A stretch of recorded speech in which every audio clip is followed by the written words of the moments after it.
I mean, Why he's called Dads. He's yeah, in demand. Mm-hmm. yeah, that's right. That's right. The only real man on this podcast currently, right now, streaming live. Look, it's a Just dirty job. Fucking Someone has to do magnificent it. beard. I know, and I know. Thank you. It's not like you're trying, you know. It's just you just are that, and we are minuscule by comparison, Just and that's genetically gift blessed. Yes. Even. yeah. I haven't even showered yet, and if you could really get the aura that I'm projecting in like a smelling format right now, you would cry. So glad we don't have that yet. No, that's totally true, because I was tearing up just a minute ago and I didn't even know why, but thank you for explaining. I haven't even had onions yet. Oh, hey, no. Let's not get into a war, okay? Okay. Yeah, there was some big anti-onion thing going on the other day. What the fuck was that? Look, we have legit onion beef. I am anti-onion because I am the only person who appears to be aware. Completely? Yeah, pretty much. Like you give me like it's not you like you put it in a sauce or something and you just liquefy that shit. Like I like the flavor of an onion. I don't like the texture of an onion. Right. And I don't like biting into any onion. Like I don't like that. But weirdly, give me an onion ring every once. What's that? That's like tomatoes. Like I like all the things that you make from a tomato. I like everything about tomatoes except for actually eating a tomato. Yeah. You know what I mean? Yeah. Like you can love cut tomato it up sauce. really little and I can do it, but yeah. Oh yeah. All that. Like, yeah. Even if you got to be really little for me to tolerate them. Yeah. Fuck your mama 2 times. You're still wrong. We got a fellow onion hater in the chat. Thank you so much. So much. Skewer Universe podcast is in the chat with us. Always happy to see you, friend. What's up, gentlemen? And Degree, properly separating the wheat from the chaff, as they say. Ass. I'm actually not sure. Like, from what the chaff. do you want to be wheat or chaff in that analogy? What is chaff? I think, the wheat is what you use, right? And the chaff is what you toss. I think it's like taking the corn off of the cob, I think. Like the corn is what you'll use and the cob is like, you know what I mean? Yeah, the cob is like you have sex with, and then the corn is what you eat. I mean, you can have sex with the corn too, no judgment. What? Yeah, no, that's true. That's true. Yeah, I mean, that's what I thought the cob would be the... Yeah. You could like puree the corn. You could... Yeah. You know. Yeah. Skewered Universe in a rare bit of tomatoes do not belong on burgers or tacos. Period. Ooh. Wow. But those are exclamation marks. Yeah. Yeah. Okay. Strong feelings on tomatoes on burgers. I can't say I disagree. Yeah. I can't. I will say I oftentimes remove the tomato, but every once in a while I forget to, and I never even notice it's there. Yeah. That's the mark of a good burger. If there's I can tomato in there and you don't fine, notice it. Yeah. Well, when you realize that a tomato's a lubricating thing, you know what I mean? It's just there to grease the wheels. Whatever gets you off, buddy. Mm-hmm. Yeah. Skewered Universe. Skewered Universe was shocked you don't just eat the cob. Made me laugh so hard. Yeah. I don't actually eat the cob. My wife is like that with green peppers. Like she won't even. You can't put green. If you put half of a piece, eat the other green peppers. She just can't. And I'm like, I don't think green peppers hardly even have any taste at all. She can't do it. Hates them. That must be psychosomatic. Do you like how I have this shadow behind me? Isn't that kind of cool? It is. Let me tell you, it's like noirish, right? Is that what it is? Yeah, it is. It is a little freaky. I could get some Venetian blinds. Yeah, your video is a little bit start and stop, but hopefully, yeah, it's a little choppy. A little bit, but it's all right. It's all right. You're gonna be fine. That's the effect. Everybody's going to be fine. Look, you don't need to actually see much of Degree. And like, that's kind of the secret of the show. No. Is like we try to keep pretend him. I'm in like Star Wars. He's the Buster Bluth of We have podcasting. spaceships. You're the Buster Bluth of podcasting, Okay. meant to be seen, not or heard, not seen, in reverse. Oh, okay. Yeah. Yep. Fair enough. Yep. Sometimes you don't even really Which want to hear me, is- to be honest. I mean, I do not I have a guess radio makes you like voice the at all. So You you told like me the Darth Makes you like Vader a what? of podcasting? You like the Darth Vader of podcasting? To be heard and not seen? It's Yes. horrible under there. Sure. Yeah. I can do this thing and like choke you guys over the. No, don't do It that. says I'm thing. stuttering quite a bit. That's what Skewered Universe is telling me. Oh. It's a new gimmick I'm working on. Well, can you refresh your browser tab and see if that makes a difference? Sure. He might chop up Changes for a minute you here, made me folks. happy sick. It says what? Well, hopefully he comes back. But it's okay if he doesn't actually. We'll be okay. Yeah, no, we'll I'm actually sure be we'll better. live quite comfortably. In a lot of ways, we'll be better. No, he's Yeah. back. He's back. Yeah. Oh, this is just Ooh, great. I'm on top of the screen now. Yeah, This is getting out of hand. Yeah, there's two of them. yeah. We gotta end this right now. All There's right, two of me. there's two of you. Great. Oh my God, this is Public my chat. nightmare. This is my nightmare. It's bad enough we don't have Brett, and now we have 2 degrees. This is Yeah, there we go. I Okay, know. thank God. That's Sorry. woo, woohoo. That's Better? that's yes. You sound a lot better. welcome to the hard Um, way, everybody. Yeah. All right. You have that Why don't we kind of just jump in? Sound like when he went into the Matrix. Okay. What's that? Yeah. Yeah. Well, hello everybody. This is a very special edition of Sit Down the Hard Way because we folks have gone global. That's correct. It's not just me. It's not just the toast of the third coast, Professor Degree. Have I ever called you that before? No, I haven't. There's first time for everything. We are It's the joined. first time for everything. Yeah, we are joined by our Aussie friend, Dads. Dads, hi. G'day. How are we, boys? Doing great, man. Doing great. I mean, Dads, you know, I didn't I want to can't- brag too much when you when we went live because when I saw your face in the stream, you know, you heard me gasp and scream and then cry a little bit because I was so excited to see you. And Fair. it was a little much, but you know, I'm a sentimental guy. Degree, you were similarly moved. I was, yes, touched emotionally, spiritually. I've been waiting for this moment for hours now. Yeah. But Here we are. I feel honored and happy that I'm able to bring this little spark of sunshine into your lives, even if it's Yes. from halfway across the world. It's Yes. the least I could do. Yes. Well, that's not true. I could Yes. do a lot less, but I'm motivated for once.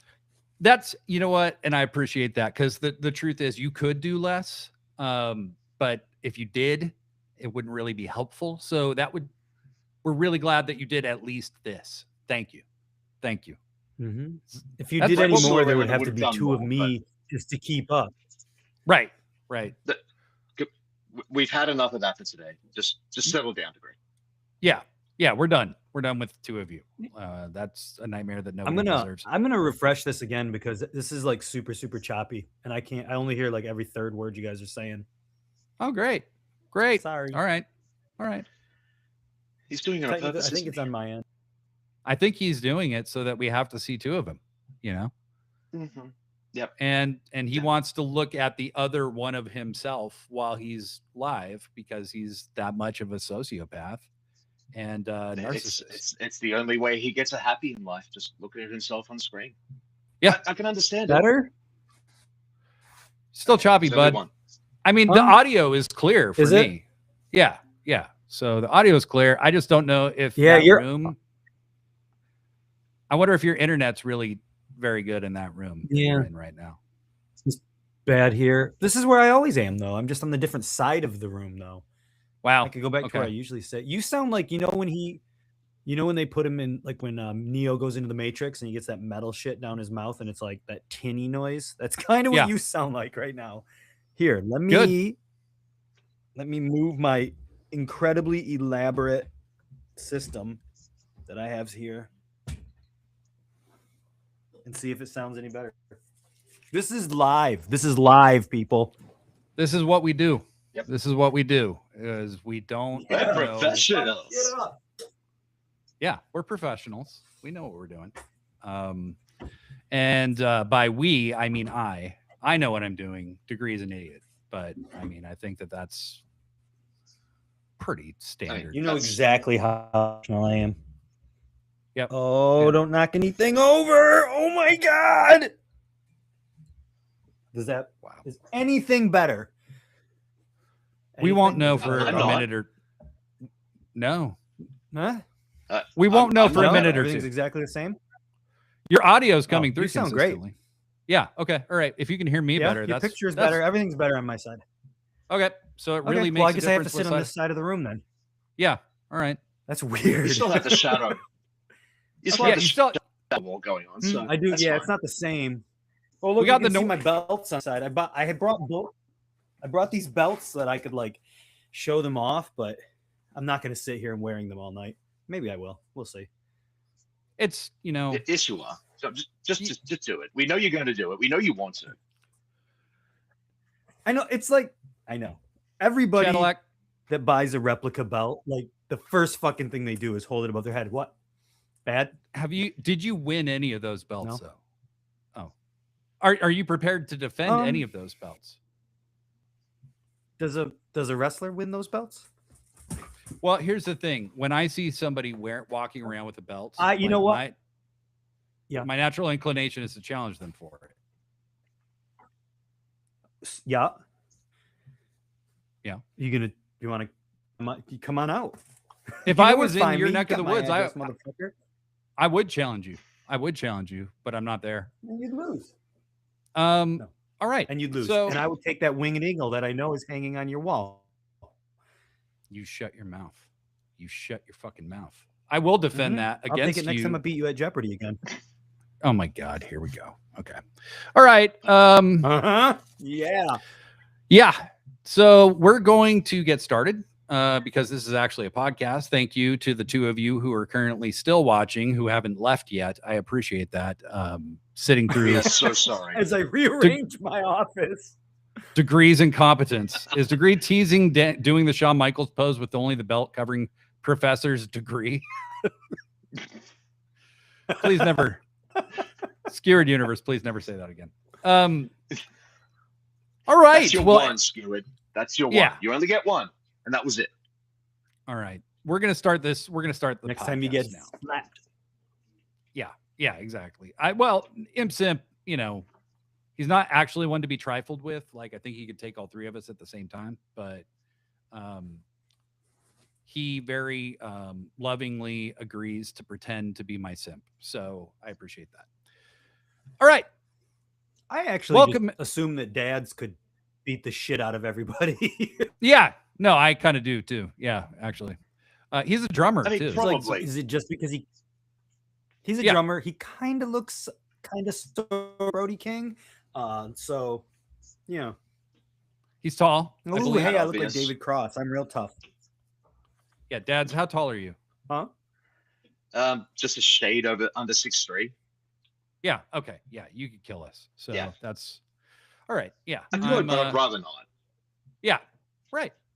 Because we wouldn't even be doing this. And what is this, everybody? This is Sit Down the Hard Way. I'm Blade Daly, and we have one hell of a show for you today. Not only am I joined by my friend, my co-host on all things hard, Professor Degree, I am joined by international sensation of the Sickos Club, Dads.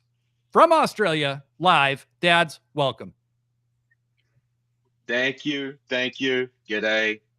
And once more, Good day. How are we, boys? We're doing good. We're doing good. We are doing very good, I would say. Fantastic. You say that with degree right there, so you're probably lying. But okay. Yeah. No, it's true. It's true. Yeah, fair. Tino, that is not correct. I am taller than 5'1". I'm 5'8", actually. Tino, you're short. What are you talking about? Talking shit over there. All right. Okay. So last night, the whole purpose of this conversation is to talk about last night's show in Australia. It's last night for people in the US. Dad's, it was 2 days ago for you. But yes, it occurred last night, and it was a very fun show. Very a lot of hijinks, a lot of good matches, and we just wanted to make sure that we actually gave this one kind of the pay-per-view treatment because it felt like a significant big show. And so, basically, Degree, what were your hopes going into this show? I don't know if I really had any hopes specifically. I was hoping for a good show. I assumed it would be a good show. I'm not, AEW doesn't really ever let me down. So, more of the same, I guess. Dads? Yeah, echoing that. I was expecting a good show. I got a good show. I got a Sydney crowd, and Sydney, for the record, has had a hell of a year this year. It's been not a good time to be in Sydney, so they needed a bit of a win. And look, they took advantage of that opportunity in the right place. And in some places, they let it completely squander. But it's Sydney; you do what you want. But yeah, no, overall, it was a good show. It felt like they were cramming a lot in for a pay-per-view quality, but they still kept it at around about 2 hours. So thanks, Tony. We appreciate that. That was pretty wild, you know. Like I saw a few edits in a few of the matches or whatever. I mean, it was nothing like overt or grotesque, you know, that seemed like it changed the whole flow of a match. But they definitely tightly edited the show in order to get it to that 2.5 hour mark. I was wondering what the probability would be of them having an overrun. But it's, you know, it's kind of it's a 2.5 hour show pre-recorded. So like there's no real need for an overrun probably. No. Right. Oh, Tina, this is really inspiring for short kings everywhere. I'm very open about being 5 foot, but I knew it would bother you. LOL. Tina, you are correct. It did bother me. It bothered me partly because it's inaccurate and hurtful. Inaccuracies hurt me. Okay. If there's lie. I mean, Blade's a fucking asshole, but he's not a liar. You know what I mean? Like, Degree, that's the sweetest thing. That's one thing about you. Thank you. Yeah, Thank I mean, you. it's just some things you don't tolerate, and it's lying. Yeah, easily the most accurate thing you've ever said, dude. Yeah. Yeah. No, spot on. Thank you. Skewer Universe, it had to be big with WBD blocking Brody from TV rumors. Right. Yeah, we talked about that on Sit Down, Shut Up, Mark Out the other day. You know, just about, hey, you got to take wrestling news with a big grain of salt, and especially if it's coming from Dave Meltzer these days. Breaking news is just not Dave's bag. Like, Dave has so much left to contribute to wrestling, in my opinion. But, you know, there's a legion of people who like say that he lies or that he only likes this kind of wrestling or that kind of wrestling. But I don't think that any of that's true. I think that Dave thought he was reporting the truth, and it was not the truth. And I guess what was surprising to me, you know, I said it on the show, was how vehemently WBD was like, that is not fucking true. Like, so kind of interesting. Also, there were fucked on Callus chants, and they censored those. And then there was fuck Ice chants, and they did not censor those. So very interesting. Very interesting. And Brody got some mainstream press. He got a story published about him on CNN, CNN's website. That's pretty wild. That's so cool. And probably a bunch of new AEW fans, I would imagine. Yeah. Oh, yeah. Sorry. I think they're doing a good job of generating curiosity. Okay. Dads, sorry, I didn't mean to step on you there. That's okay. I'm just making noise. He's listened to the show enough to know that, like, if you're coming on this show, you're getting cut off. You're going to be interrupted a lot. Sorry. Yes. Not yes. sorry. I knew that going in. Charm. So, yeah. That's one way to put it. So you want to listen to a podcast where 3 people talk at the exact time? Come on the hard way. Yeah, that's true. Come on the hard way. Anyway, 3 cishet white dudes talking wrestling over each other. Great time, people. It's like the internet summed up in one show. Yeah. All right. Let's jump in. So we come in.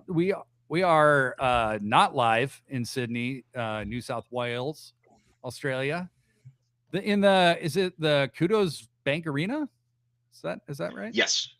Okay. Yep. Kudos Bank Arena. I don't know what that is. I don't care. But it was a nice size arena. And from what I've read, they actually came pretty close to selling that thing out. So that's really great to see. Yeah. They had I see attendance listed as 12,750. So if they're in that neighborhood, they did great. That's fantastic. And and you know, it looked great inside. It looked fantastic. Like the crowd was very, very fucking pumped, which you love to see. And you know, it just had a great vibe. Last year's Grand Slam, I thought, was one of my favorite TV shows of the year, certainly.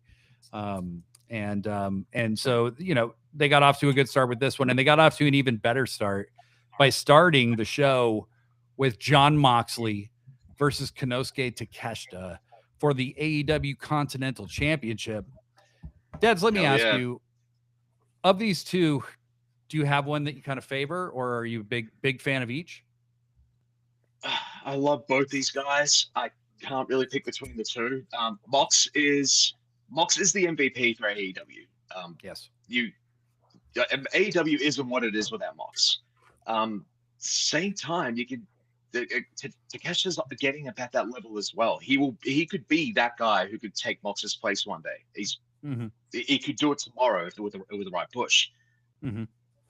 So and they've had matches before. They've always delivered fantastic results. This was absolutely no different. I didn't think Takeshita was going to win. I would have been more than happy with it if he did. It was very much a case of, I'm not rooting for anyone. I'm just going to sit back and enjoy how silly it's going to get. And silly it got. Yes. I mean, a lot of dudes like taking moves and then going, fuck that, and then leveling back up and hitting the next guy with a big move, and then that guy just gets right back up. A lot of fun stuff. We've seen these guys wrestle quite a lot over the last year or so. They've you know, since the Continental Classic particularly. They've been in the ring a few times together, and every time it's fantastic. So I knew it'd be a great match. Degree, what were your thoughts about this one? You know, I was actually just looking for. I just moved, and now my everything, my technical stuff is all better. But I lost all my notes, which were on my phone, and I don't know where I put my phone. Anyway, I thought it was fucking great, dude. Mox, like they came out swinging. Mox is like fucking Popeye or King Kong, just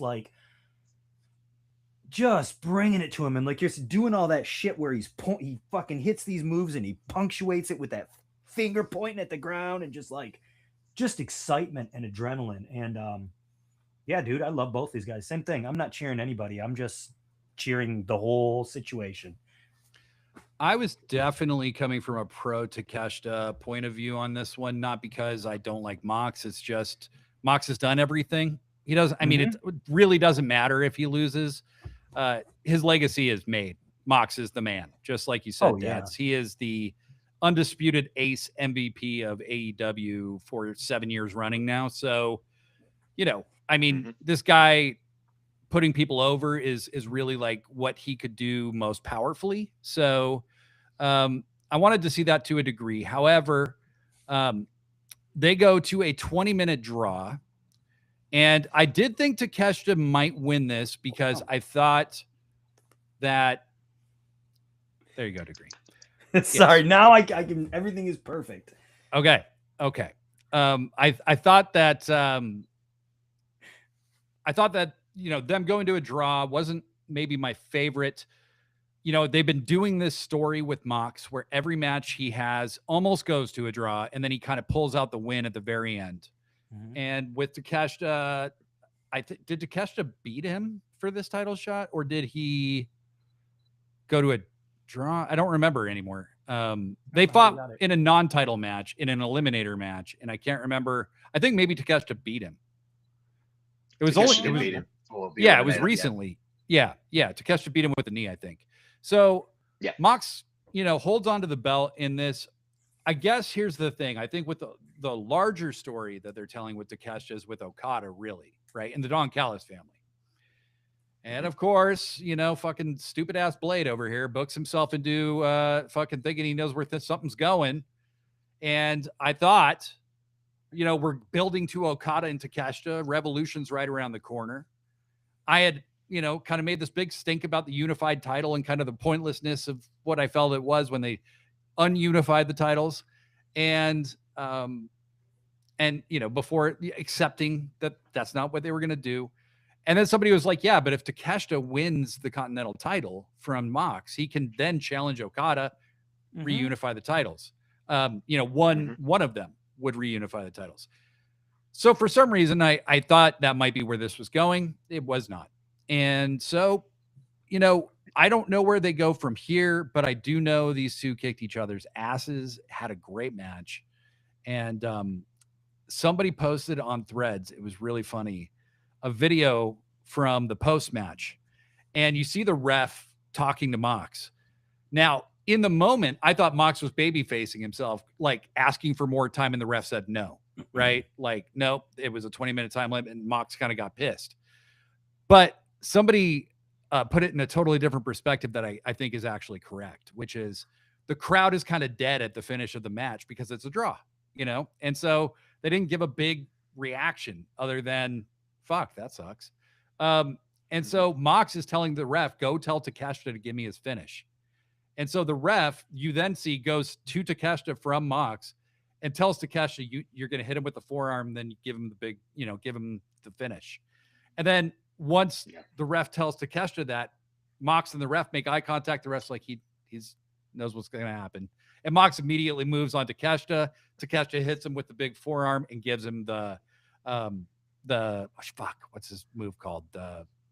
Raging Fire. Yeah, Raging Fire. There you go. So that was pretty cool. I really, really liked it. And Mox is it kind of speaks to the brilliance of Mox that he knew to call for that. I don't think you're necessarily wrong either about the whole reunification. I mean, right now it's like Takeshita is like I don't want to say he's the weak link of the Don Callis family, because he's not, but of the strongest links, he's perceived as the weakest. He's the one that keeps losing. You know what I mean? And yeah, fuck your mama just mentioned Moxley beating him one-armed a couple of years ago. Now he's going to a draw, and it's always just like everybody else is there. I mean, Fletcher's winning belts, Okada's winning belts, and Takeshita's right there, and it's, you know, the other dudes are riding him. You know, Callis is riding him. You know what I mean? Like, it's all just little building blocks to get to. I mean, I think you're still right. I think we're still going to see a reunification of those belts. I just love that belt. Yeah. It's a beautiful belt. I mean, go ahead. So do I. It's a beautiful belt. I look forward to seeing it again. Hopefully it is Takeshita who can. Whether it's a case where he takes the Continental belt from Mox and either challenges for the international belt and does what Okada does, or maybe challenges for the TNT belt and takes it off Kyle. They finally pull the trigger on those two, either hitting or fighting. There's a lot of different ways it could go, and all of them sound pretty exciting, and it's moving at a really glacial pace, and I get why people aren't loving it, but I think the payoff is going to be worth it. And I like that I can believe that, because AEW usually makes the payoff worth it. They do. Hey, look, if they could like take the Death Rider situation from like January of 2025 and like turn that into something red hot that I really wanted to see pay off by July, like they carried it all the way there and made it like that was the match everybody wanted to see, you know? So you know, all of my gripes at this point are kind of like, yeah, but it's AEW. They're going to come through, and so I know they will. It has moved at a glacial pace. The tease between Okada and Takeshita, both with Okada and leaving the Don Callis family, has been going on for nearly 6 months now. And I am definitely like, can we get a bigger something, That's just AEW as a whole, though. I mean, Tony's just slow. Yeah. He's a slow booker, Yep. Sometimes you think that a story maybe has stopped, and then a few weeks later it starts back up again. You're like, where was it? I mean, it's fine though. It's okay. Yeah. Yeah. No, when it breaks open, it's going to be great. I personally don't think Kyle Fletcher is going to leave the Don Callis family. I think he's going to turn on Takeshita. Mm-hmm. And I think that agreed. That will just make him an even more evil heel than he already is, and did you guys see on social media? Well, we'll talk about that later. I don't want to jump ahead on the results too much. All right. So that was that really great match, and look forward to seeing them fight again. We will. The next match was the Babes of Wrath defending their women's tag titles against Mega Bad, which is Megan Bayne and Penelope Ford. Dads, who'd you think was going to win this one? I was utterly convinced Harley was going to eat the pin here. And maybe that just speaks to the trauma of watching the Fed for so long. The hometown person is going to eat the pin sort of thing. So I just kind of went in there thinking that's exactly what's going to happen here. They're going to lose the belts. Harley's going to eat the pin. And in my mind, I kind of had it booked in a way where, okay, she's going to keep losing whenever they come to Australia. And then one day she's going to get a big win when they finally do like a really big show in Australia. And that's going to make it matter so much more. Got to the end. Not only did she not take the pin, she gave the pin. That's wow. Okay, great. Fantastic. Crowd loved it. I loved it. Okay. I know nothing about what I speak. Shut me up. Yeah, I feel that way every week, man. I mean, literally every week I'm like, I'm a fucking idiot. I mean, I literally have this podcast. I make predictions. And then the next week it's just me going like, well, I was wrong about that. Degree. Yep. What about you? Did you have any feelings about this? I love tag teams where you have like a bruiser and an acrobat. I love tag teams that do tag team moves. I love tag teams that look like mythological characters and have matching costumes, and this fucking match had all of that. So yes, I kind of all those boxes. What's that? Ticks all those boxes. That match, yeah, all of that. I mean, it was great. It really did. I kind of wanted Mega Bad to win. I think they're really cool. I really think their theme song is like amazing. I love it. And I just like Babes of Wrath are cool, but like I like bad guys, you know what I mean? So it would have been fine. I was completely happy with the outcome. So like no complaints. It was just a fun match. It didn't even occur to me. What's that? The only other note I had on that was just Penelope Ford. She was great. Yeah. With full respect. Just had to put that out there. Absolute respect. A lot of respect. So much respect. Triple the respect. All over the place. Yeah, just respectacles. Yeah. All right. And then Lena Cross showed up at the end, and I'm not 100% familiar with her. So fill me in. Lena wrestled one match on TV last year against Statlander and got defeated in like a minute and a half. Like she just got crushed. It was rumored at the time that she was going to sign with TNA, and AEW offered her a booking that very week that the story was reported, and she took it. And then we all saw like she's this very tall woman, who has a great look, incredible look. And a couple months, 2-3 months goes by, and then it's like TNA hasn't announced her signing.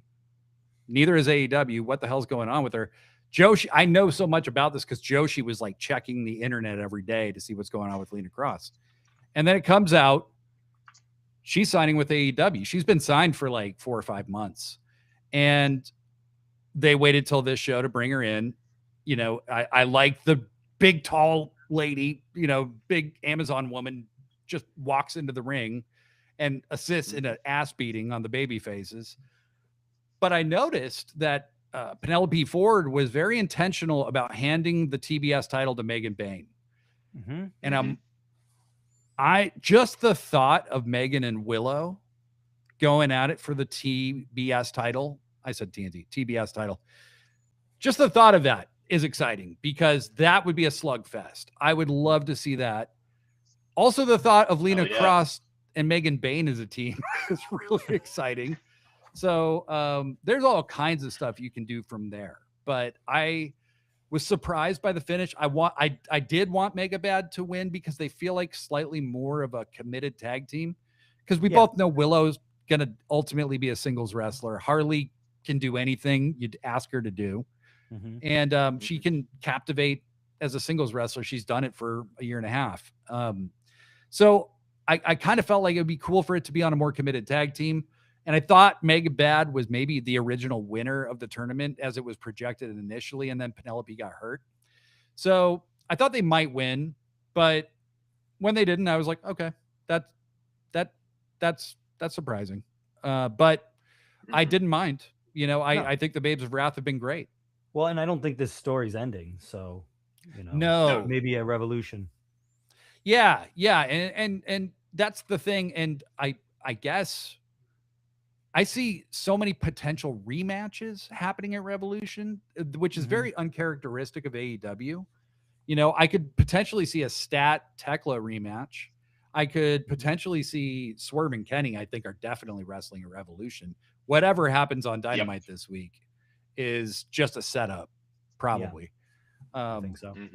And I could, I could see this match happening again at Revolution. So, I mean, there's definitely, I hope they don't lean into rematches too hard, but I don't mind those particular examples as potential rematches.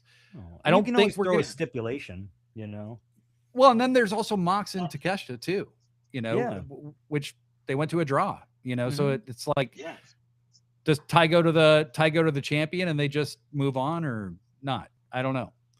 But Mox, go ahead. I'm sorry. When it comes to rematches, AEW, like you said, AEW don't do them very often. But I've always felt like whenever they have done them, they've added just enough of an extra wrinkle to the story to make it interesting. It's not the same match you've had over and over again. Fletcher and Briscoe, perfect example. They never have the same match, but it's always great. And Lena Cross coming in, the only note I had about that, her debuting, was it was a really hot crowd thanks to Harley, and Lena is not on that level.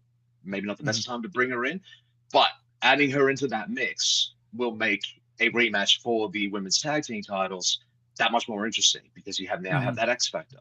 Babes of Wrath have a much bigger hill to climb now. It's a different match, and all they did was just add someone to it. Absolutely. And I think that I thought we might get the debut of the Inspiration in this match at the end of this match, potentially as like, hey, we're like, maybe they would make the save when the beatdown was happening, as like, kind of like, hey, we're baby faces, we're Australian, and we're a known quantity. I was not expecting Lena Cross. And then the Inspiration debuted on a house show the next night, which kind of baffles me. I love that. Yeah, it kind of baffles me. It's like, it's not like they live in Australia full time. Like they live in the States. Like, you could have just put them on TV. Another one of them is from Brisbane. So even if they did live in Australia, they're still going to take a flight up to that show. So, okay, I'm sure it made sense to someone, but I'm happy they're there. Yeah, I am too. Yeah, seems like the internet's a fire with discussion of those two showing up. I think it's cool. Yeah, I think it's cool. I think, TK is proving to me that he's serious about the women's tag division, which, we've had one example of that pretty much on a consistent basis from WWE, and it's a joke to them. So having this treated with seriousness is great, and I'm excited that Cassie and Jesse are there. I think this is going to be an interesting time. We'll see where it goes from there, but Willow also does have that TBS title, so I don't think the Babes of Wrath can really be a thing for too long, unfortunately. No. But we're just moving right along here. We got a match we were all, I think, excited for. Hangman Adam Page versus Andrade El Idolo. Mm-hmm. I really like this match. I think this and the main event were probably the best matches of the night for me. And that's including a really good ladder match, but I still think these two matches, just as a straight wrestling match, did such a great job. Both guys did such amazing work. And on Andrade's, they have moved him so far along in such a short period of time. But I wouldn't say he's like a main eventer yet, but he's climbing quickly.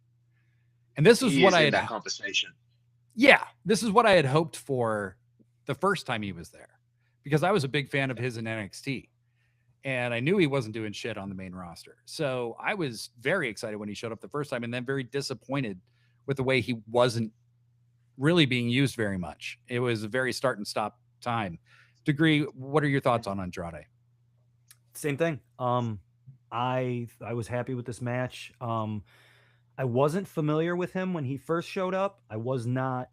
He was a weird guy where every time from bell to bell, I was always impressed, but something didn't seem to click with me. This time around, it's absolutely 100% locked in. Yeah, like Dad said, he's not quite there, but it's just going to take a little bit to get him. He's in consideration in that main event scene. I think it's cool. And I love that he's so skilled, and he always comes off as being this like top level guy, but he just cheats because he likes to, like if he sees an opportunity, he will hit you in the balls every fucking time, you know, and those little tuxedo gloves and shit, like, I love that. Dads, what about you with Andrade? Andrade, on that point, Andrade's sartorial choices made me laugh a lot. Yes, he's got little tuxedo gloves, which he will just violently bash you in the nuts with, which I appreciate. But the fact that he came out wearing that jacket during the middle of an Australian summer, just to guarantee maximum moisture, is fantastic heel heat. And I'm sure that girl he took the selfie with, whose birth date was visible on her license, she was born in 1999, and she's in her mid-20s. I am old. My God. Yeah. But I'm so old. That's why he does it. That's why he does it. He does it, and it's appreciated. And God, he's in that conversation, like I said, and it won't take long before he's legitimately the centerpiece of that conversation. He's beaten Swerve and Kenny in the last month. The ceiling is so high on this guy. And following from what you said, Blade, these days in NXT, he had so much potential there. I don't think they booked him that well there either. They could have done a lot better, but he was always good. And we're finally seeing that potential that he showed then here in AEW. It's great to see. I'm loving it. Yeah, I think that Andrade, sky's the limit with this guy. That boot feint that he does, that he turns into that spinning elbow, unfucking believable. Like, it looks like it legit knocks out whoever it hits. It's crazy. And he still fools me with it all the time. Like, he misses the boot, turns around, hits that feint elbow. Chris Jericho should retire the Judas effect right now. Like, it's embarrassing by comparison. Like, and I'm sorry, Chris, I know you needed a move you could do consistently that wasn't going to be so demanding of you. Find something else, because this, oh shit, like that could be his finisher. You know what I mean? Like it's crazy. It should be. I mean, he used that on Hangman, the smartest motherfucker in all of AEW, who knew to catch that boot, but he still ate an elbow anyway. If it can fool Hangman, no one has any hope, much less Jericho. Yeah. Andrade retires Chris Jericho. He hits him with a shoot. Hits him with a shoot elbow. Just, it's over. Yeah, and of course, Hangman does not have bad matches. He doesn't have even average matches. Hangman, if he's in a match, it's going to be great. Like, he just doesn't miss. And I think he is honestly in ring. He's the most complete character in wrestling, I think. Like, as far as layered nuanced character. We know his emotional core. We don't just know his style or like a little bit about him. We know deep inside who this guy is. And the only other people I feel like we know that way is like Swerve to a degree. Kenny, I wouldn't say Kenny, Mox maybe to a degree, I would say. Yeah. But Hangman, you feel like he's your best friend that you just know really well, and I think he's so good at that sometimes people don't always give him the credit for the wrestling. And man, this guy is so good. And so these two just have an incredibly athletic match. I love when Andrade took the picture with the young woman. Hangman immediately comes and does it too. And then she tries to kiss him and he's like, oh, sorry. Like, can't do that. That was classy. Good babyface stuff. Good crowd interactions there. But yes. Good husband, Hangman. We love it. Yes. And then ultimately Andrade is hoisted by his own ball shot when he goes for a ball shot on the hanger, who's waiting and ready. I love that Hangman is a smart baby face. I think that is smartest motherfucker in all of wrestling. Love it. Right. He's like absolutely prepared. He knows exactly what Andrade is going to do. He counters it. He hits the buckshot lariat. Hangman is going to the main event of Revolution to fight, at the time, either Brody King or MJF. But I wasn't surprised by this result at all, but I think it's the right decision. Dads? Yeah. 100% agree. It would have been really good to see Andrade go that distance and challenge for the world title. I think he will again, probably this year. Yeah. But not including Hangman with the year he had last year in the men's world title picture in your first pay-per-view of the year is leaving money on the table. So you had to have him there. Yeah. Degree. What about you? Yeah, I think I couldn't figure out how it would make sense for Andrade to challenge for the world title. I like that AEW is always consistent with when a guy loses a world title or he, drops out of the main event picture, they don't just drop off the face of the earth. Mox won, the C2 this year. Hangman is still going to challenge. It's not just like, oh, now we're going to put you in a feud with a clown, again, WWF, PTSD, whatever. Yeah, they don't do that. It's like you still maintain at that high level. So yeah, it makes sense. And it's the new generation. Yeah. No, we Degree and I have found that consistently in WWF in the late 80s, early 90s is like you get a big run with Hogan. After that run, you just fall the fuck off the face of the earth. And that's not how. Yeah. Well, I mean, I can't we'll help have more to say about that because shortly. we're reviewing so many things on our other show, The Hard Way, which you can also find excuse me, wherever you find your podcasts. Yes. All right. Degree. Try not to die over there, pal. I'm sorry. I got a little tickle in my throat. I'm so verklempt right now. Yeah. I'm just excited. Yeah. So I think Tino with a fair point. This was in reference to Lena Cross. TK definitely has a type. There has been there's Story Denali. There's Carly Bravo's girlfriend. I believe that's his real life girlfriend. That's now a part of Shane Taylor Promotions, who's like so much taller than he is. It's awesome and hilarious to see their photos together because Carly comes up to like almost the top of her shoulder. Like, I mean, she's so much taller than him. But what I would say the difference is Lena Cross actually has a wrestling background and already is very good. So, I'm excited for Lena in that regard. But I think, with Andrade and with Bandito and with Brody and with Jay White, I would put in this category when he comes back. There's these guys that are like, they're almost there. But if I'm TK, I'm like, let's see where you're at in 3 months. Like, can you keep it there? Can we keep you that over? If we can, then you're a main event guy, So like speaking to your point, Dad's like about Andrade, like, yeah, if in 3 months he's still generating these crazy reactions like he is right now, then you know you really have something real. It's not just people being excited in a moment, you know, because we've seen plenty of that. Like Swerve had to maintain that shit for 6 months. And then they had to make him the champion because there was no other choice. So we'll see. We'll see.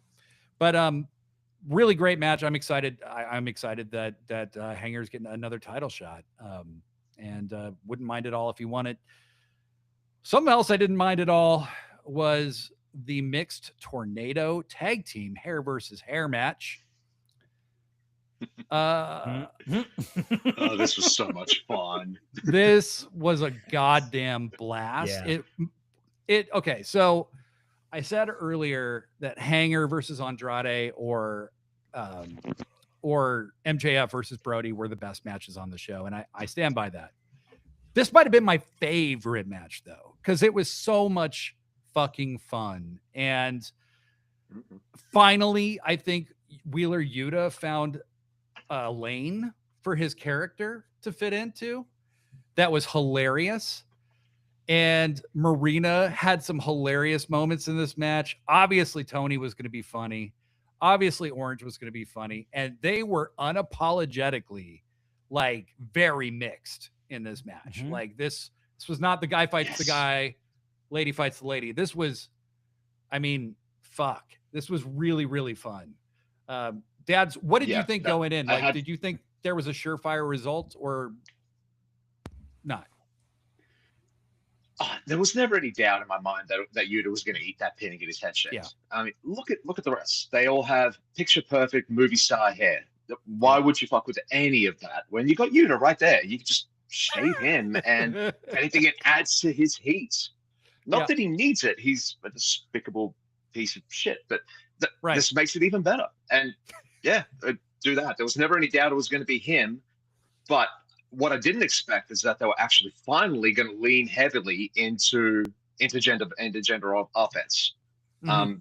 They didn't need to do that, but they did it. And that moment when Yoda, fuck, I mean, he kind of looks like Yoda now, actually. When Yuta pile drives Toni onto the outside onto that table, the collected air of the arena coming out of everyone was just monumental. I was expecting fun, but in that moment, that had my full attention. I locked in that match after that. Yeah, same. I was like, whoa.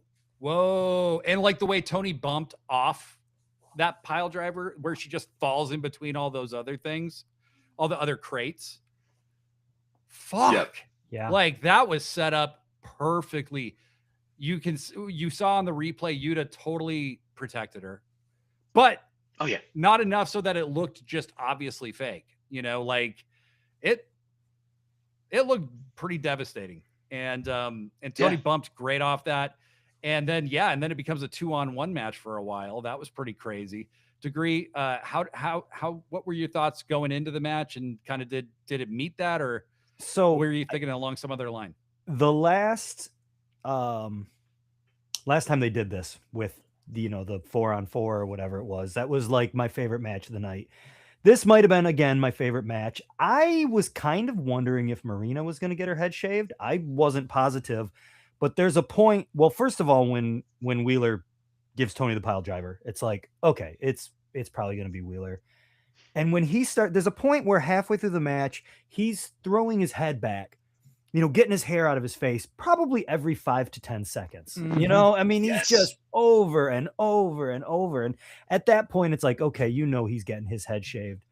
I loved the way that to that point, did you guys notice that amidst his terrible greasy hair, he had a little lock of Mina's hair that got put in there as well? Yep. Yeah. Like Boba Fett with the Wookiee braids, like that's his prize or whatever. Mm-hmm. Yeah. 100%. And I like the way they went full on into the intergender fighting, but the way they did it, where first it's Wheeler, the despicable motherfucker, piece of shit, hitting Toni with that pile driver. And as you said, Blade, but you could see it was protected. And then later on, Orange Cassidy's like debating, do I want to hit Marina? Am I, am I that guy? Am I not that guy? And he's, fuck it. Yeah, I think I am that guy. And he got blocked, I think. But it's just like, I like the way it's not going to be too long before we see it more often. But they're easing people into it for folks who might not be accustomed to it or who might maybe have an issue with it. It's like they're kind of taking baby steps, which is probably smart, I don't think it's ever going to be like TNA where it's just, that's a regular part of the presentation, like, oh, wow, Matt Cardona just got pinned by. Right. No, I agree. But you'll see, I think you'll see it once a year or on a big show or maybe like All In, I mean, and to your point, so there's one moment where Marina gets rolled up and Yuta goes to break up the pin and then stops and thinks about it for a minute. Like, if she gets pinned, she gets her head shaved. I love that. Yuta is a piece of shit. Yeah. Because Yuta is a despicable monster bastard fuckface who only deserves the worst things. And it was great to see that little bit of character work by him. I thought he was incredibly entertaining in this match. And then and you know what? So did the crowd, because the fantastic chant of the night of Yuta is a shit cunt. Well done, Sydney. You delivered.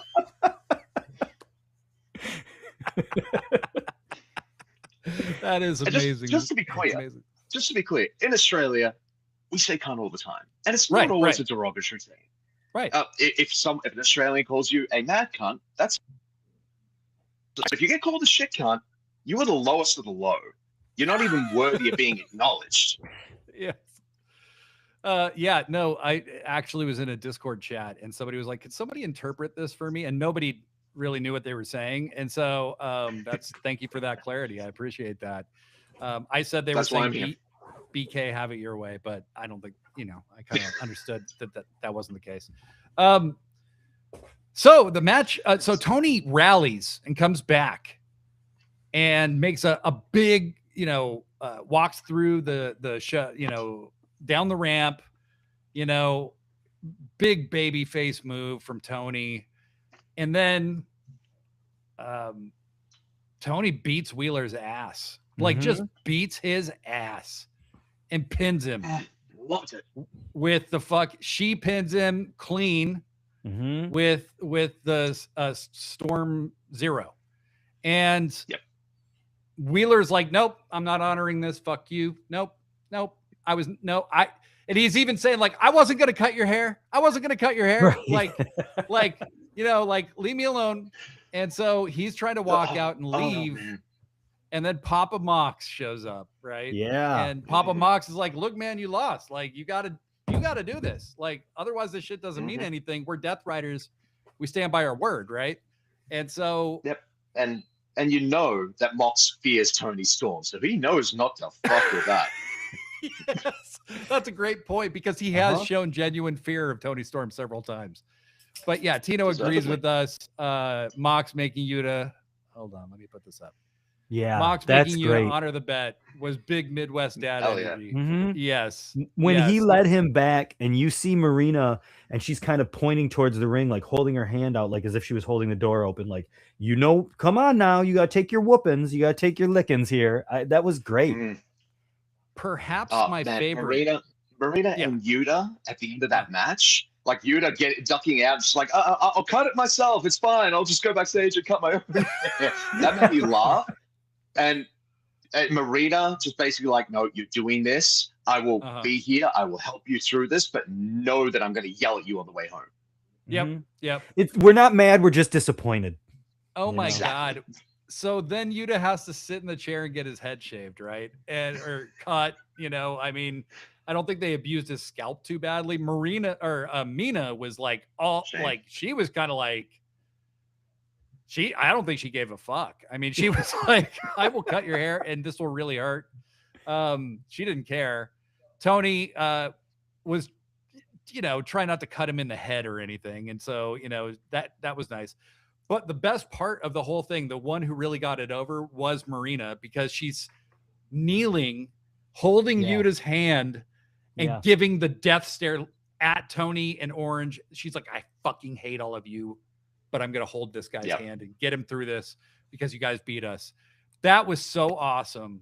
It really put over the whole thing. And then Orange Cassidy, like, come on, buddy, like, let's do this, you know? And Yuta's like, fuck you, man. Like, it was great. It was just great. And then he ends up with a quasi Hogan cut. You know, that was fantastic. The top's all gone, but the sides are still there. Like, perfect. Unbelievable. That was a blast. You don't see like a really like that. Yeah. Well, he wrestled on that the House Rules show the next night and came out with a beanie on and said that nobody could beat him, and then somebody came out and killed him and took his beanie off and destroyed him. I believe it was Brody King. So you know, it was Mark Briscoe. But yeah. Oh, it's Mark Briscoe. Okay, there you go. There you go. Yeah, I love that. Oh, that's weird... right. Go ahead. No, the weird little code of honor that the Death Riders have. I love that. I love like you were saying earlier about characters having so much depth and layers, and Mox has that, and by extension, the whole group kind of has it because of that. And I really like it. You know, it's not going to be hard. I don't know. Maybe they already are faces, or they're on their way to being faces. I'm not really sure where they're at, but it's not hard to cheer the Death Riders at this point. You know, even though they're putting bags over people's heads and shit. You know, I think they're kind of just dwelling in gray. I don't think they're gonna pivot to full on babyface. Mox acts like a babyface to me. Like he's getting that crowd hyped. He's like, let's fucking go. You know, like he's doing that. Nobody else really does that. The rest of them don't. You know, Wheeler is a heel. You know, he's a contemptible asshole. But I mean, I feel like Claudio Garcia. I reckon Danny Garcia is pretty close to that. Yeah, close to a heel or gray. No, close to being a babyface. Especially when he's in matches with Mox, and Mox is just like, you know, do this, and he just seems on the same wavelength as Mox is. So I think he's leaning more towards the light side, so to speak. But yeah, Yuta and Marina just died in the wool heels. It's and Pac and Claudio somewhere in the middle. It's an interesting, and I'm really curious to see what they do with it. Yeah, like situational heels almost, you know. Yeah, like it kind of depends on where you're at or who they're facing, I guess. The last time I saw Pac on Dynamite, he was kind of playing to the crowd almost a little bit, and I was like, that's weird. But you know, it's fine. You know, yeah. I mean, it kind of gets into that thing where like they're just athletes. Like you're just cheering because you know what I mean. You know, Charles Barkley used to always say that he wasn't a role model, but he's a fucking great basketball player. You know, like so. I don't know. Yeah, that old commercial where he was singing opera and he killed a referee, Charles Barkley. That shit lives in my head rent free. It has for decades. It's very rare that I reference not work sports. So yes, you've been honored tonight. I was surprised. Well, Chuck is a cool guy as it happens. So that's cool. I mean, he did do that Saturday Night Live spot with Nirvana, and that lives in my head rent free. So yes, Charles Barkley's fine in my head. Yep. All right. Well, moving on, we had a ladder match for the AEW TNT Championship. Kyle Fletcher, before this, told Mark Briscoe that this was absolutely their last match. And I didn't think the result was ever in any doubt. I mean, they're in Australia. Kyle Fletcher's becoming a huge star. He wins the title literally days before they go over there. You know, I just saw no way that Kyle was going to lose this. But holy fucking shit. Some of the stuff these guys did to each other was insane. And I just have a few things to shout out myself. Principally, the brainbuster from the ladder. Because Fletcher did not do a suplex that they called a brainbuster. He actually brought him down in the brainbuster position. Mark Briscoe's insane and out of his goddamn mind. And Kyle Fletcher must be really easy to work with. That's trust. You know what I mean? Yeah. Because you are completely in the hands of the other guy. 100%. It's I mean, there were a lot of gnarly spots, like that one where Mark Briscoe takes a bump off the ropes on the outside and tumbles down to the mat, and then gets hit by a moonsault off a ladder. That I thought that was gnarly. And then that brainbuster, because they get to the top, suplex position. You look at the ring and go, "There's not enough room there for them to do a superplex. What are they doing?" Oh no! And then they hit that brainbuster, and I left my feet. I got off my couch and said, no, I'm walking away and getting a snack right now. Yeah, absolutely. I think that's the best way to cope with spots like that. Yep. Agree. What you? Yep. I mean, the only thing you left out was that the J Driller with the ladder propped up in the turnbuckle and then connected to the other ladder, and you're like, dude, that doesn't seem like a very smart idea, you know? Well, and like, I hate bridging ladder spots so much. Yeah, they like that bridge ladder spot. I hate it. I hate it so much. But when they did do that, and then they had that little bit of a close up on the twisted steel of the ladder. I mean, Fletcher was already there, so they had the sex appeal. Twisted steel now added in. Fantastic. Yeah. I hated it, but I love the after image. You had said something earlier about every time you get a rematch in AEW, there's always a little something different. And this was, I mean, these guys have had 7 matches, and like every single one is as good as the last, you know. And this one was no different. It was kind of short though. It wasn't that long of a match, was it? Like 10, 12 minutes maybe? It was 16 minutes. I think it was 16. Okay. Oh, okay. Yeah. Well, maybe it just went by really quick then. I don't know. Well, and particularly in a ladder match, even if it's a worked spot, you have to lay and catch your breath for a minute because you are falling on your fucking back from a great height many times over. But yes, Fletcher wins in the end, wins cleanly again, and I thought that was cool. You know, he was getting the hero's welcome certainly from the hometown crowd, which I loved for him. They didn't show it on the show, but on social media last night, I started seeing that he got his pink belt. Finally. They need to make the faceplate customized though. Like they just put the normal faceplate on a pink strap, which is cool, but that little red spot that says champion, that should be pink. Remember when what's his name? Miro had it, and he had the green banner, and that looked so cool. It's so unique. There's no other belt that has green in it, to my knowledge. You know, no, that looked really cool. I wish they would do that. Yeah. The only belt I can think of is the old WWF title that Hogan initially won from the Iron Sheik. The green strap, right? It was it had a green strap. Yeah. But it didn't have green in it. No. Right. Yeah. And that was cool too. Yeah. The only one I can think of is that crappy 24/7 title they had. That had some green to it. Yeah. So there's a good example of a belt. I've seen a kid carrying it, and I'm like, defend it, bitch. Like, you know, like, oh yeah, a 24/7. It's a 24/7 title. Like, don't carry that thing around. Yep. Yeah. And I don't care that you're 7 and I'm 45. Like, you know, like, I mean, them's the breaks. If you're gonna strut around with a belt in your hand like that, you're gonna have to defend it. Yeah. Yeah. Absolutely. Absolutely. Get your shit together. Fucking 7-year-olds. Yeah. Don't try to moralize to me. Needing to get their shit together. Yeah. People need to get their shit together. Mark Briscoe, I know you're listening. We don't call them shrimp on the barbie in Australia. They're prawns. They are prawns. You've seen that movie District 9, where all the aliens are prawns. It's like that, only with a less harsh accent. I love you, Mark. Do better. You made, because Don Callis pointed it out after he said it, that was culturally insensitive. Don Callis was right. I actually agree with Don Callis. That's what you made me do, Mark. Wow. Was that upsetting? To have to agree? It was. And now that I've admitted it online, and Joshi's heard it, and now she's not going to let me. No. This is what you made me do, Mark.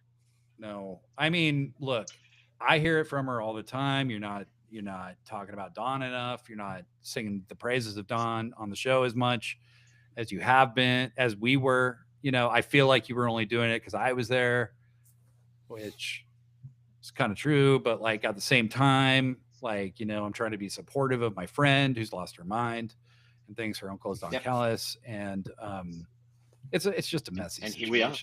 Yeah, And here we are. Here we are. And instead of dealing with the issue like an adult would do, I just enable the situation to continue. And so, like most anyway, adults do. yes, It's right. a very adult way to deal with things. Yes. And so I've enabled Joshi and created a bigger mess for all of us. And I'm actually not even bald. I shave my head because I'm just afraid of her and her weird Don Callis obsession. That's true. I want to curry favor. So yeah, that's true. I mean, That's it took a lot of work for me to get her not to shave her head.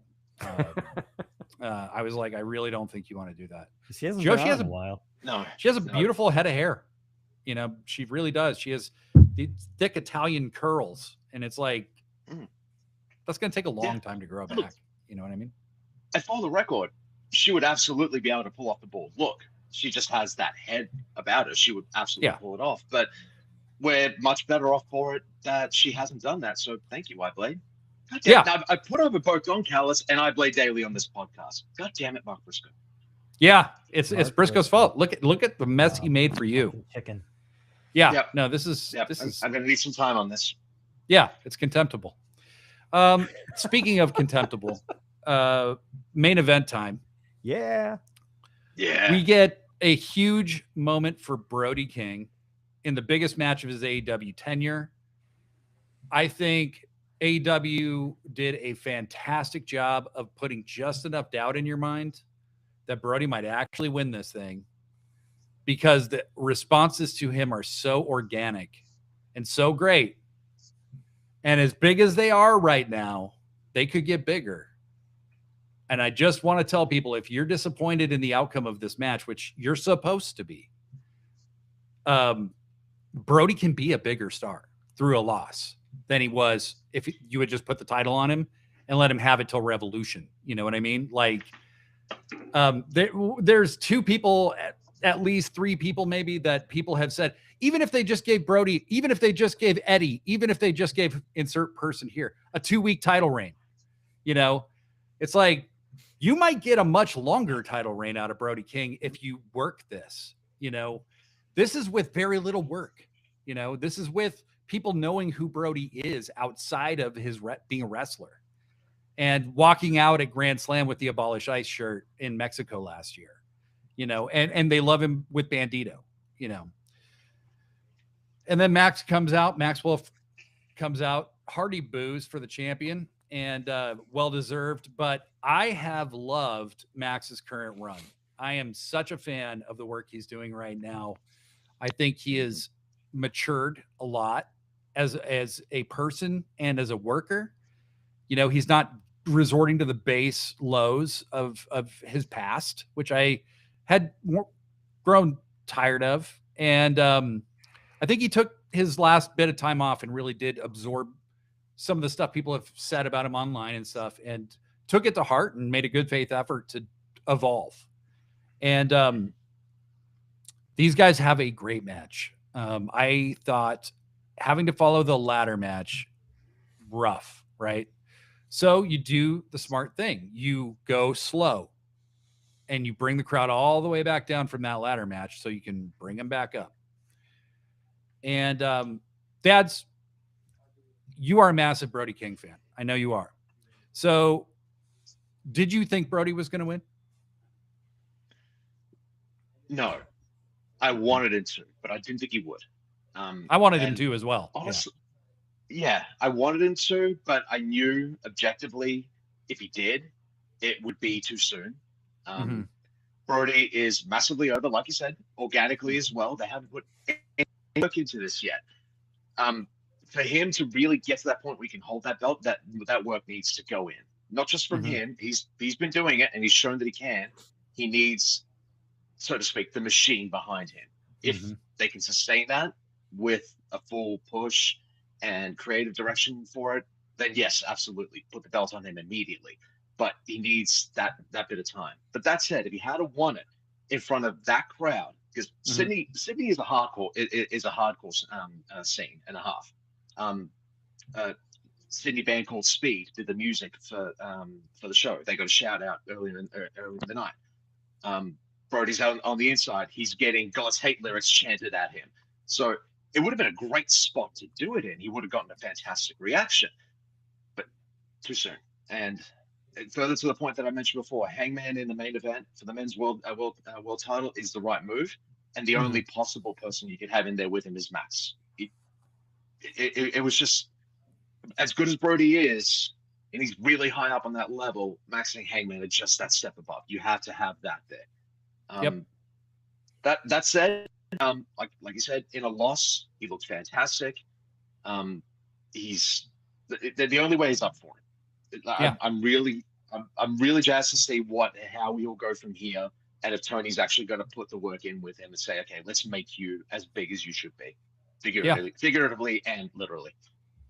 Yeah, agree. Yeah, not a whole lot to add to that. I mean, I agree with both of you guys. I'm a huge Brody King fan. Same thing. I mean, a lot of people online are saying, listen to the crowd, strike while the iron's hot. And I think that would have been a disservice to him and to the belt. That belt is kind of not quite, I guess, hot potatoed. It's been changing hands every month.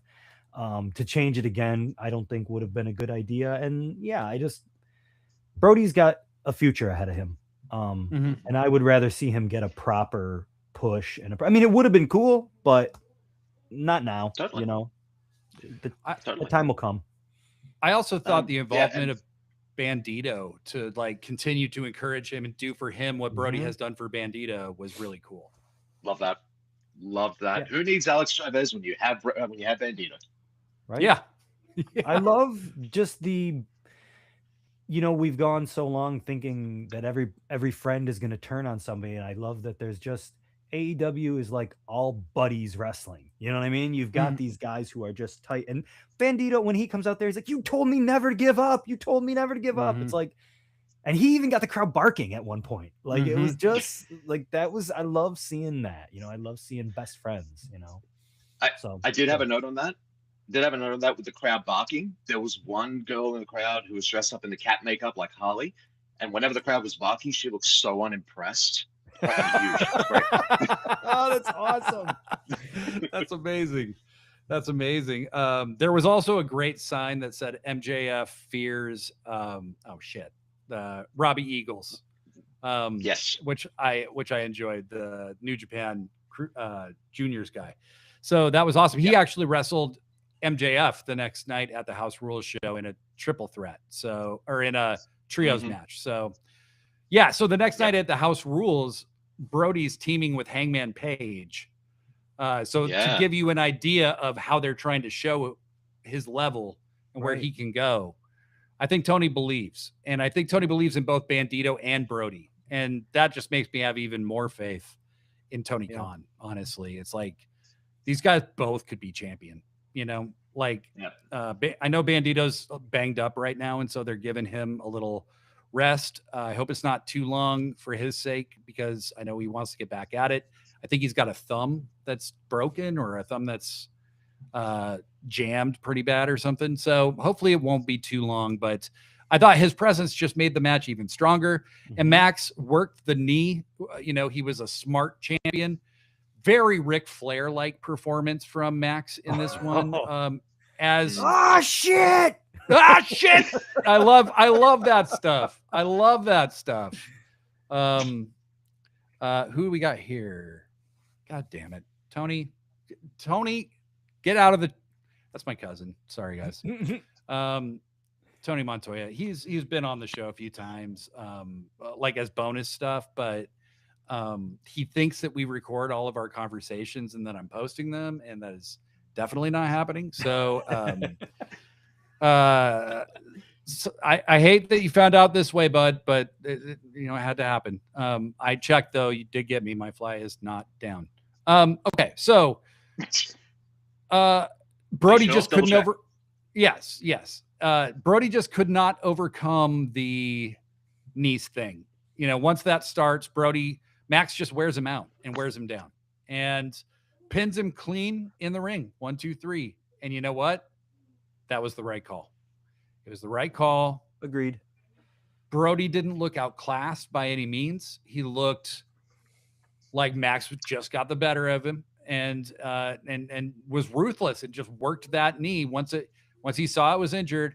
Very like WCW NWA 1990 style match, which it reminded me of that Flair Luger match we watched for Wrestle War 90. Yeah, I thought about that a lot. He was biting his knee. I have a 4-year-old. I have had my knee bitten. That shit hurts. That's great. Oh, before we move on, there's one last note I've got about this match. And yes, I play daily fucking perv, correct. But you know who else is a fucking perv? Ice. Fuck Ice. Thank you, Sydney.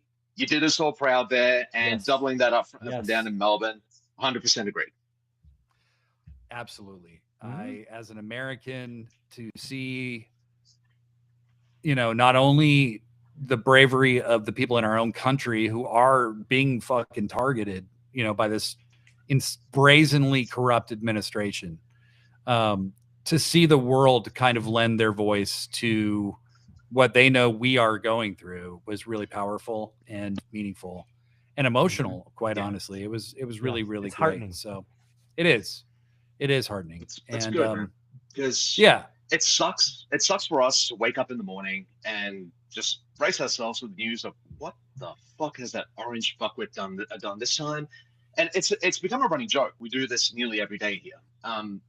And I can only imagine how much it sucks for you guys having to live in that same country. So, if just even a couple of the two very simple words is enough to show, we don't hate America. We just hate that guy and all of these other perverted fuckwits as well.